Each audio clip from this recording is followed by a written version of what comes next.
তো শাহাবুদ্দি ভাই ফল কাটতেছে আর আমার বললো যে যা বলবা সত্য বলবা, মিছা কথা বইলা ভিডিও করার কোনো দরকার নাই, যারা প্রয়োজন মনে করে না আর কি। মিছা কথা কই আজকে যদি আমি ভিডিও বানাই যে এই ফলটাতে 50 পয়সা রেট দিতেছে, তাহলে আমি দিন ফল কাটতে পারি 300 ফল কাটলে ফলের রেট আসতেছে 150 টাকা।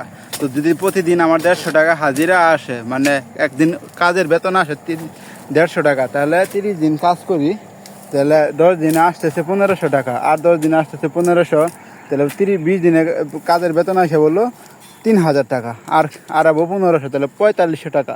এর ভিতরে আছে ডাবল ডে।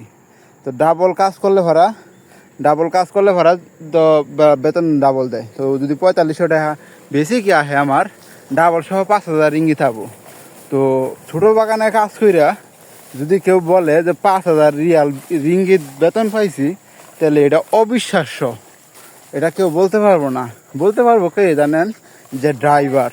ছোট বাগানে হাইয়েস্ট বেতন হইতেছে কত? হাইয়েস্ট 3200। তো ও ঠিক আছে, মানে এর কাজ করতে হবে কয়টা পর্যন্ত? 5টা পর্যন্ত। 5টা বা 6টা ফল কাটতে হইব, গাড়ি লোড দিতে হইব, তারপরে বিসি ভাইতে হইব, তারপরে যদি কোনো রাসায়ন টিকসের কাজ আছে সেইটাও করতে হইব নিজের বাগানে। তো তাই বলি যে মিছা কথা বলার কোনো প্রয়োজন নাই, যাহা সত্য তাহাই। ওই ছোটো বাগানে কাজই বেসিকের কাজ, কন্ট্রাক্টের কোনো কাজ নাই। তাই বেসিকের কাজে আসবেন, ইনশাআল্লাহ ভালো একটা টাকা ইনকাম করে যেতে পারবেন। সফল হওয়ার যদি কোনো ইচ্ছা থাকে, তাহলে আমি মনে করি পাম বাগানে এসে করেন।